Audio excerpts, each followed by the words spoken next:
Cikgu, pertama sekali cikgu, boleh cikgu perkenalkan diri dan sekolah cikgu?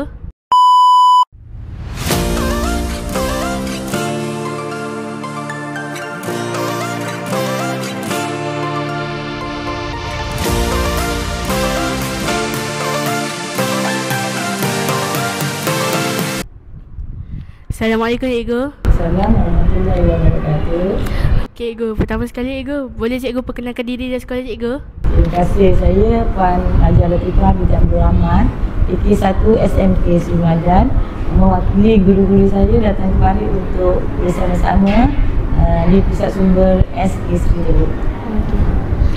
Okey cikgu, saya ada dua soalan untuk cikgu. Okey.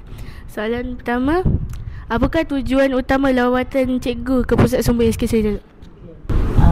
Sebenarnya tujuan utama kami hadir di sini adalah nak melihat pada pembangunan pusat sumber yang ada di SK Sri Teluk, ya, supaya kita boleh dapatkan idea-idea baru yang kita boleh bawa dan kita bangunkan pusat sumber di SMK Sri Medan.